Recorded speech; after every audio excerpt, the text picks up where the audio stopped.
Can you tell us what happened? At least with it's wild, man. It's a wild place over there. Like Riga's obviously in Latvia, but it's a KHL, so it's very heavily Russian influence. And so around late August, we had a couple games in Finland, exhibition games, and my hip started bugging me. I started feeling something, and ended up telling the doc, like, hey, like, something's going on with my hip. We got to get it figured out. He goes, yeah, no problem. A couple days off and then come back to the rink Monday and you'll be good. No problem. So, a couple days didn't do anything. I texted him Sunday night. I said, hey, hip's bugging me, man. Like, I don't think I can skate tomorrow. He goes, we will discuss in the morning. No problem. I said, yeah, sure. So I get there. He goes, listen, he goes, you got to skate today. I said, I can't, man.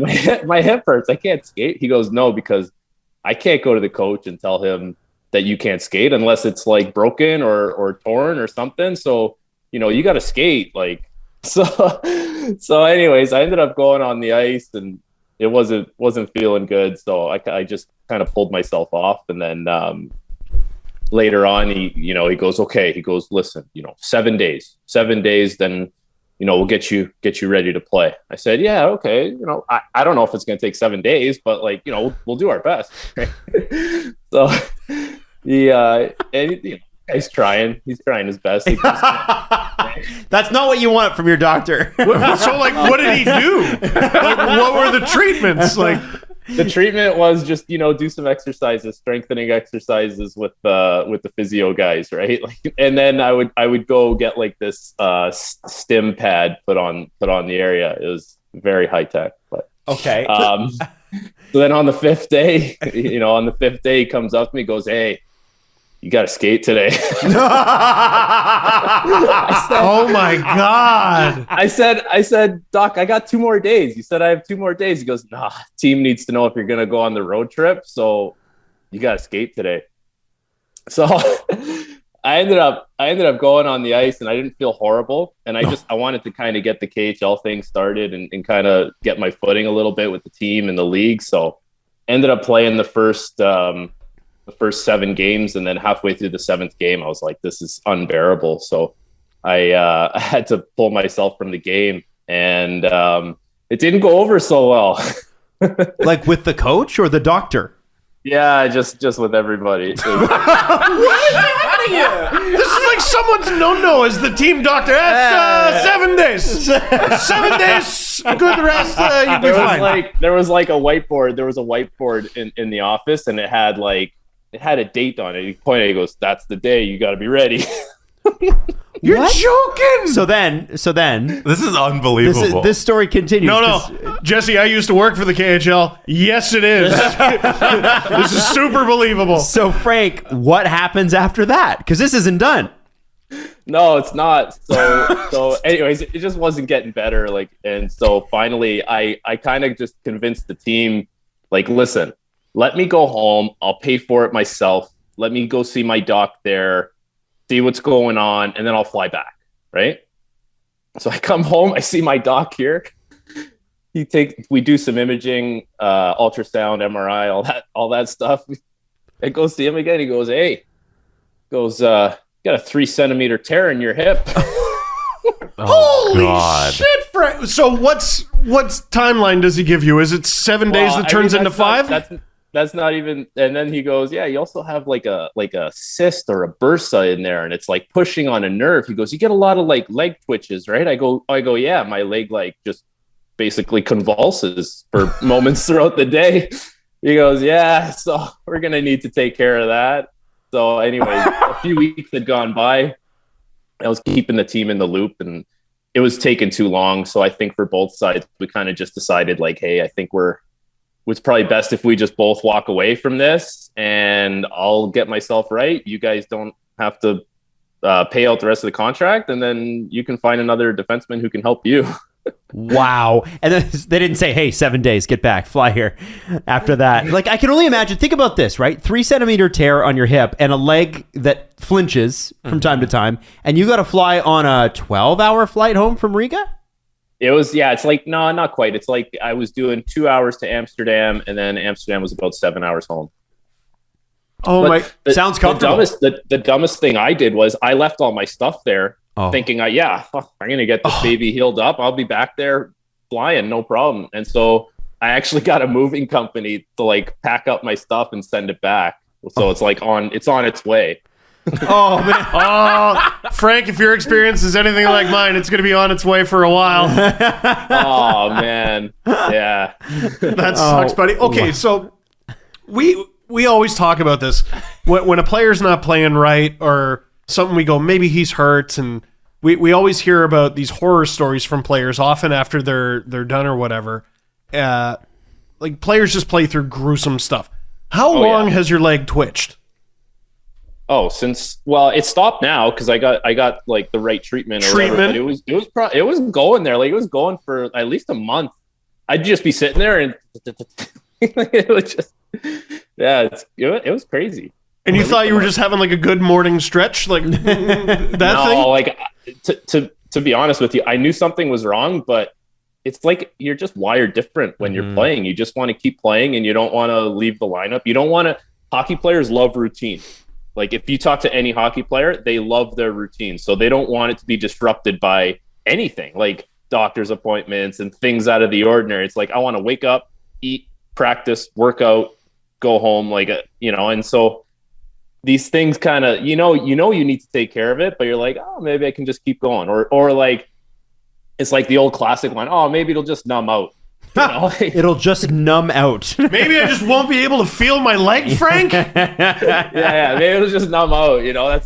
That's so old school. So old school. Like, no, just once you get moving, you won't feel it anymore. You had a pretty good start too. 3 points in 7 games here. You got a goal and everything. I was playing good actually. For one hip, I was playing pretty good. Yeah. So, I remember reading in the Players Tribune years ago. I think it was Ryan Whitney from. I think it's Ryan Whitney, and he was talking about his knees. Well, he was playing in Edmonton, I think, and then he went to the KHL. We were talking about, and he wrote a whole thing about the difference between the KHL and the coach basically just gets on the ice, yells at you, and you start skating, and you just skate. It's all so much yelling. Like if it's so much yelling, it's crazy. Like just like if you're not playing well and the period finishes, like you can bet someone's coming in yelling at you if it's the coach or the GM or someone's Wait, yelling. The GM's in the room? Well, like he'll come down. Really? Oh yeah. What's the language barrier like? Like, is it a lot of people yelling at you in a language you don't even understand? Well, so it's funny because last year I was in Sweden. This year in the KHL, like the Swedes speak great English, but they like to speak Swedish when they're in Sweden. And with this, we had Russian coaches who knew how to speak English, but every once in a while they would just throw like Russian at you, and then it would be up to like one of the guys or the goalie coach or someone who spoke English to like translate for the guys. And we had like 11 guys that didn't speak Russian, right? And so sometimes you'd like look at like the other Canadian guy next to you, you'd be like, I gotta be hearing that wrong. Like, there's no way that's what he just said, like, stuff like that. So how often? This is awesome. This is amazing, Frank. This is incredible. These stories. How often, as a result of the language barrier, were you just going out there and making it up? I mean, like all the time. That's amazing. Just improvising. You're like, I guess this is what they want. I'll just go out there and play good. Yeah, like, you know what? I gotta be honest. With hockey stuff, you can draw it up and there's video, so it's pretty like, I don't know. You can figure it out. It's more like when they're angry at you, stuff like that. Wow. Did you pick any of it up? No, not really. A couple things like, but nothing like conversational. So what was it like? So you fly over there. I'm assuming you'd never been to Riga before. No, I'd never been, and they brought us early July to start training camp. So like when you guys were having fun in the summer, I was flying out for training camp. Wow. So what was it like? Like I'd love to know the differences between like an AHL, a KHL, and an NHL camp. Like what's it like? I mean, it's different, right? So there's obviously here we have the PA, which has like the 3-hour rule, right? So you can only be at the rink for 3 hours. You have to get all your workout and your skate done in that period of time. No such rule exists over there. So like our daily schedule was like, get up, have breakfast, go do like this 2-hour workout on like either the beach or the track or something like that. Like, and it was all your heart rate monitor up. Like you got to get in like a certain heart rate zone for a certain amount of time. So you do that for like 2 hours, back, have lunch, and then come back to the rink for a skate and a night workout and then dinner. And then you're just gassed. And then you just do that like 6 days a week. And then, yeah, I think they would give us like one day where it was a little lighter within those 6 days. And then Sunday was off. So yeah, but yeah, it's crazy. It's bonkers. And all that with you're the in hip. great shape though. Like, oh yeah. I wear this, it's like a Whoop. I don't know if you guys know that, but like, I got mine on right here. Yeah. And like my resting heart rate, like during this camp, my resting heart rate was going down to 35. Oh gosh. Beats per minute? What's a normal? What's normal, just for context? I don't know. Like it really depends on the person, but I'll tell you, like right now, since I haven't been as active, like I'm up to like 42. So, you know, like that's how good of shape you're in just from doing that. But it's hard on the body. Like I'm a regular guy and I'm at 69 sitting here doing this podcast. Nice. And you were at 35, Frank? Yeah, I was at 35. I'm in a group with my buddies and they were like, they would text me like, hey, so did you sleep last night or did you hibernate? Like what? Yeah, you're like a reptile. What the? Jesus. You're close to death there, man. That's crazy. Yeah. You sit down and you're like, I'm just going to put myself to sleep. It's amazing. Yeah. It's crazy. And Riga, the play, like, what was the fan support like? Like, is it it's different? great. You know what? Like super, super nice. You know, it's Eastern Europe, but with a little Russian influence, but it's a beautiful town. People were super friendly, very helpful. Fans were good. Like they couldn't go to games last year. So they were pumped to get back to the rink this year, and good fan section, guys banging the drums, people running up and down when we would score. It was cool. Wow.